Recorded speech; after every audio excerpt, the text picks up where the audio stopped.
Bismillahirrahmanirrahim. Assalamualaikum warahmatullahi wabarakatuh.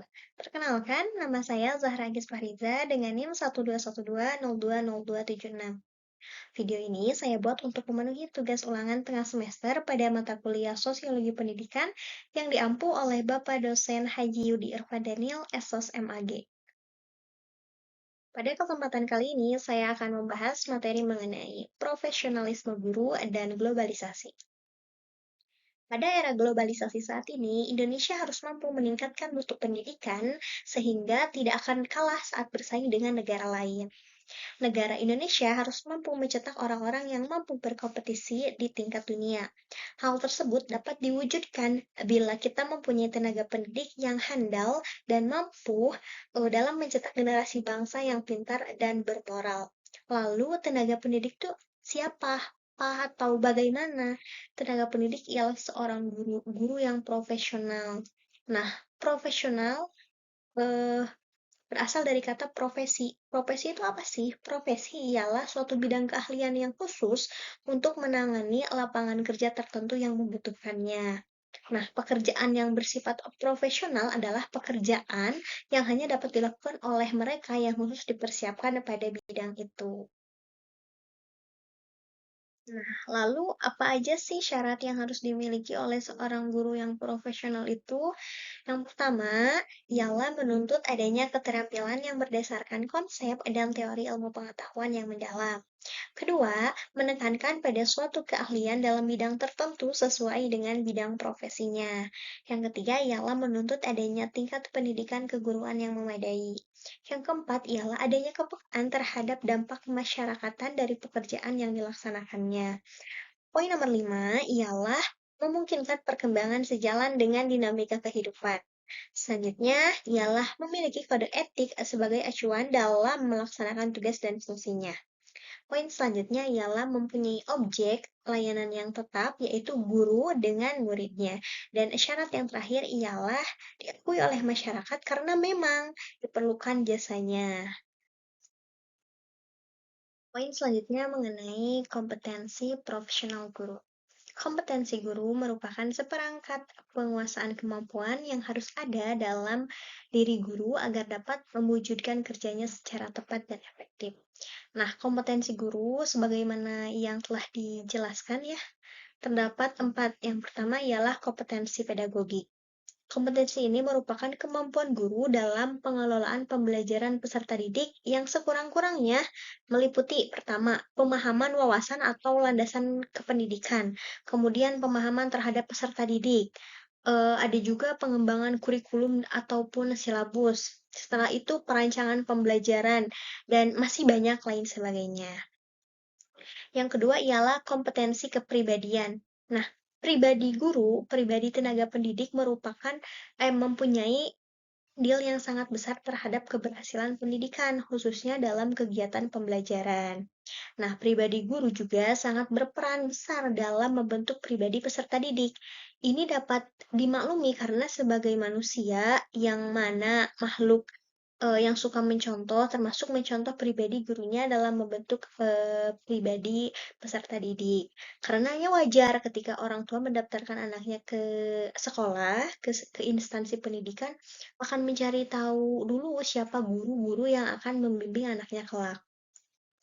Kemudian ada kompetensi profesional. Nah, dalam standar nasional pendidikan pada pasal 28 dikemukakan bahwa yang dimaksud dengan kompetensi profesional ialah kemampuan penguasaan materi pembelajaran secara luas dan mendalam yang memungkinkan membimbing peserta didik memenuhi standar pendidikan nasional. Dan yang terakhir ialah kompetensi sosial. Guru merupakan makhluk sosial yang dalam kehidupannya tidak terlepas dari kehidupan sosial, yang dalam kehidupan sosial masyarakat dan juga lingkungannya. Karenanya, guru dituntut untuk mempunyai kompetensi sosial yang memadai, terutama dalam kaitannya dengan pendidikan, yang tidak terbatas pada pembelajaran di sekolah, tetapi juga pada pendidikan yang terjadi dan berlangsung di masyarakat. Poin selanjutnya mengenai pengembangan kompetensi guru.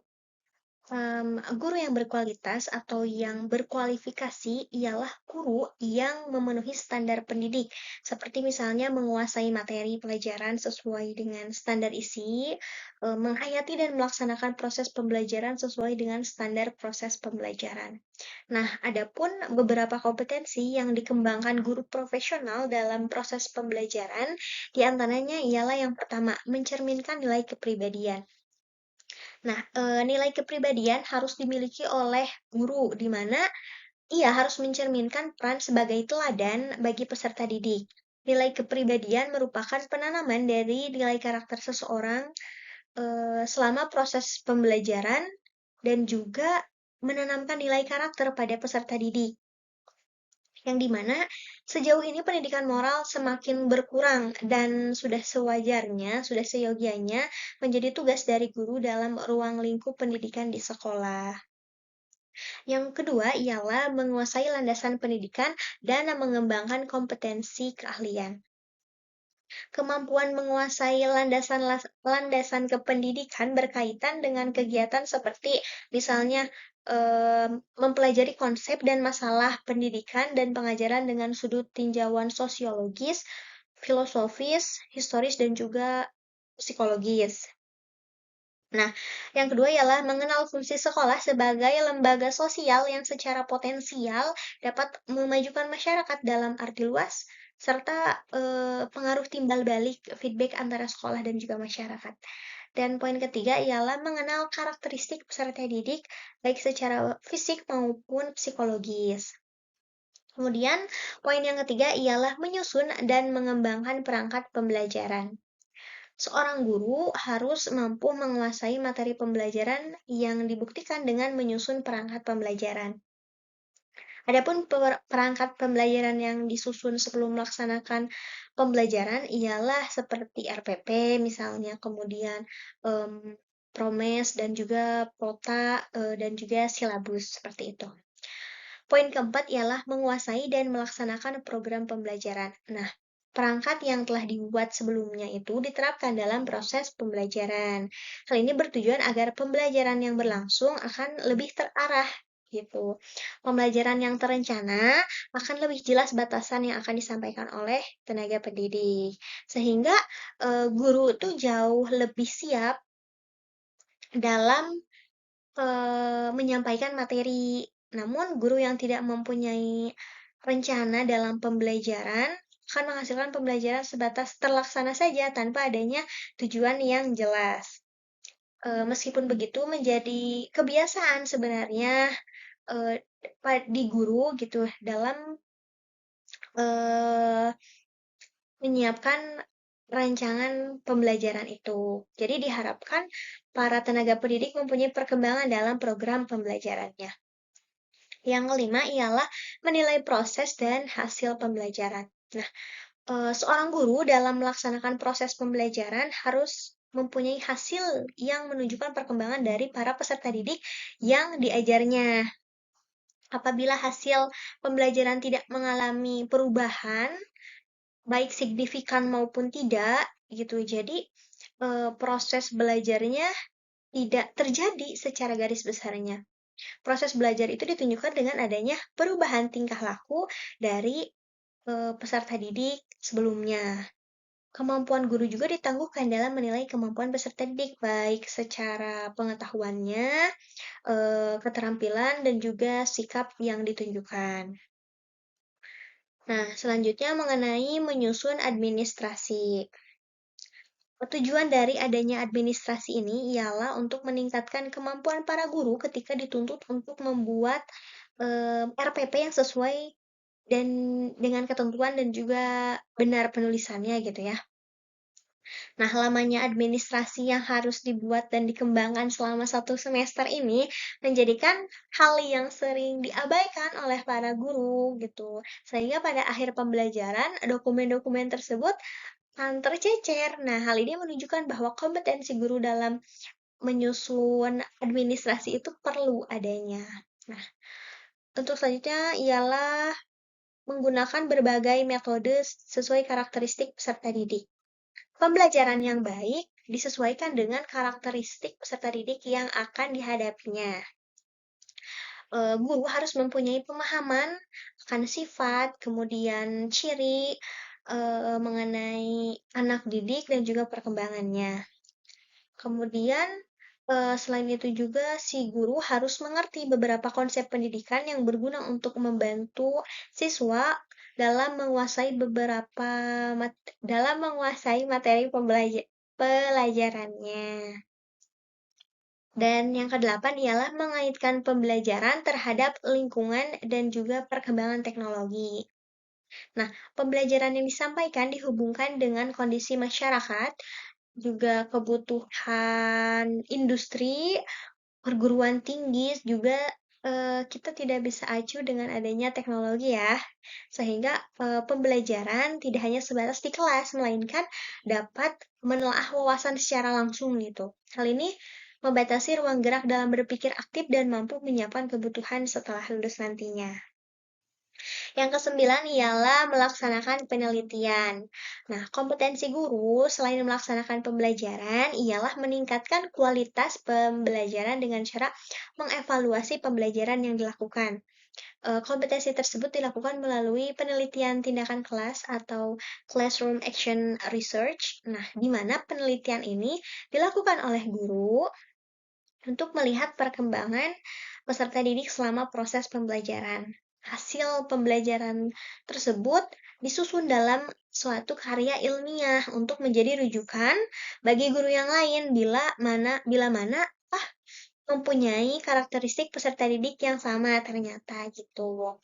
Dan yang terakhir ialah mempublikasi hasil penelitian. Nah, publikasi merupakan salah satu kelemahan guru. Kenapa? Karena pada zaman sekarang gitu ya, teknologi itu tidak luput gitu. Maka seorang guru harus mampu mempublikasikan karya tulis yang dia buat sebelumnya, baik itu dalam bentuk naskah publikasi, laporan penelitian, ataupun laporan akhir, makalah, artikel, jurnal, lain sebagainya. Jadi, memang sudah seyogianya seorang guru itu mempunyai kompetensi keahlian dalam publikasi hasil penelitiannya. Poin terakhir mengenai globalisasi dan tantangan profesionalisme guru. Globalisasi merupakan suatu produk pembangunan yang dimotori oleh negara-negara barat selaku pemegang konstelasi dunia dalam bidang sains, iptek, dan juga ekonomi. Nah, perlu disadari bahwa keberhasilan Barat menjadi pihak paling berpengaruh di dunia sesungguhnya tidak terlepas dari keberadaan dan peranan lembaga pendidikan. Jadi persoalan globalisasi tidak terlepas dari keberadaan lembaga pendidikan selaku pencetak sumber daya manusianya. Nah, pendidikan berwawasan masa depan itu merupakan pendidikan yang dapat menjawab tantangan masa depan, yaitu suatu proses yang dapat melahirkan individu-individu yang berbekal pengetahuan, keterampilan, dan juga nilai-nilai yang diperlukan untuk hidup dan berkiprah dalam era globalisasi ini. Kemudian, menurut UNESCO, bahwa di era global ini, pendidikan dilaksanakan dengan bersandar pada 4 pilar pendidikan, yaitu learning to know, learning to do, learning to be, and learning to live together. Jadi melalui keempat pilar ini, pendidikan diharapkan para peserta didik tumbuh menjadi individu yang utuh, yang menyadari segala hak dan juga kewajibannya, serta menguasai ilmu dan teknologi untuk bekal hidupnya. Lalu, guru sebagai tenaga pendidik memangku jabatan yang profesional, maka guru menempati posisi yang sangat strategis dalam pengelolaan proses belajar pada pendidikan formal. Gurulah yang merancang, mengarahkan, kemudian mengelola proses belajar mengajar dalam rangka untuk mencapai tujuan yang telah ditentukan. Nah, dalam kaitannya dengan globalisasi, satu asumsi yang harus dipegang bahwa untuk masa depan yang akan datang, kita tidak bisa mengatakan apa yang akan pasti terjadi gitu. Tapi kita hanya bisa mengatakan kemungkinan-kemungkinan yang akan terjadi dari menganalisa apa yang terjadi dan kecenderungan-kecenderungan yang mungkin akan terjadi di kemudian hari. Adapun sejumlah kecenderungan dan tantangan globalisasi yang harus diantisipasi para tenaga pendidik dengan mengedepankan profesionalisme antara lain yang pertama, perkembangan ilmu pengetahuan yang begitu cepat dan mendasar. Nah, dengan kondisi ini, seorang pendidik diharapkan menyesuaikan diri dengan responsif, arif, dan bijaksana. Responsif artinya pendidik harus bisa menguasai dengan baik iptek. Kemudian, eh, sebab ya, tanpa penguasaan iptek yang baik, pendidik akan tertinggal dan malah menjadi istilahnya korban iptek gitu lah. Nah, yang kedua, krisis moral yang melanda bangsa dan negara Indonesia akibat pengaruh iptek dan globalisasi telah menjadi pergeseran nilai-nilai yang ada dalam kehidupan masyarakat. Nah, nilai-nilai tradisional yang sangat menjunjung tinggi moralitas bisa saja dapat bergeser dengan seiring pengaruh iptek dan juga globalisasi ini. Di kalangan remaja yang sangat begitu terasa ya pengaruh iptek dan juga globalisasi. Pengaruh hiburan baik berasal dari media cetak maupun media elektronik yang justru menjurus pada hal-hal negatif gitu ya, yang mana telah menjadikan generasi bangsa ini eh, tergoda gitu. Jadi istilahnya baik itu menjurus ke pergaulan bebas, materialisme, kayak gitu. Sebenarnya mereka hanya menjadi korban dari globalisasi yang selalu menuntut kepraktisan, kesenangan, dan juga budaya cepat saji. Maka dari itu, ini menjadi salah satu tantangan bagi para tenaga pendidik. Nah, yang ketiga ialah krisis sosial. Akibat perkembangan industri dan kapitalisme, maka muncul lagi masalah-masalah sosial yang ada dalam masyarakat. Tidak semua lapisan masyarakat dapat mengikuti dan menikmati dunia industri dan juga kapitalisme ini. Mereka yang lemah secara pendidikan, akses, bahkan ekonomi akan menjadi korban dari industrialisasi dan kapitalisme ini. Nah, ini merupakan tantangan juga bagi guru dalam merespon realitas ini, terutama dalam kaitannya dengan dunia pendidikan. Nah, maka dari itu, sekolah sebagai lembaga pendidikan yang formal dan sudah mendapat trust atau kepercayaan dari masyarakat harus mampu menghasilkan peserta didik yang siap hidup dalam kondisi dan situasi bagaimanapun. Kemudian krisis identitas. Nah, semangat nasionalisme dibutuhkan ada bagi para warga negara Indonesia. Nasionalisme tinggi dari warga negara akan mendorong jiwa berkorban untuk bangsa dan negara sehingga akan membuat perilaku positif dan terbaik bagi bangsa dan negara. Akan tetapi dalam dekade terakhir ini ada beberapa kecenderungan yaitu dengan menipisnya jiwa nasionalisme di kalangan generasi muda. Hal ini dapat dilihat dari misalnya kurang apresiasinya generasi muda terhadap kebudayaan asli bangsa Indonesia. Kemudian ada juga pola hidup remaja yang kebarat-baratan. Kemudian, nah, melihat dari realitas perilaku generasi muda ini, maka guru sebagai penjaga nilai-nilai, termasuk nilai nasionalisme, harus mampu memberikan kesadaran kepada generasi muda akan pentingnya jiwa nasionalisme dalam kehidupan berbangsa dan bernegara. Dan yang kelima ialah adanya perdagangan bebas. Nah, kondisi ini membutuhkan kesiapan yang matang, terutama dari sumber daya manusianya. Kedepannya, kita membutuhkan sumber daya manusia yang andal dan juga unggul yang siap bersaing dengan bangsa-bangsa lain. Nah, dalam dunia pendidikan, eh, kita sebagai tenaga pendidik mempunyai peranan yang penting dan juga membutuhkan strategi dalam menciptakan sumber daya manusia yang berkualitas. Karenanya dibutuhkan pendidik yang visioner, kompeten, berdedikasi tinggi, juga berkomitmen agar mampu membekali peserta didik baik dari input maupun outputnya kelak dengan sejumlah kompetensi yang diperlukan dalam kehidupan di tengah masyarakat yang sedang terus dan juga masih berubah gitu ya. Nah, mungkin cukup sekian Saya menyadari dalam penyampaian materi masih terdapat banyak kesalahan dan jauh dari kata kesempurnaan.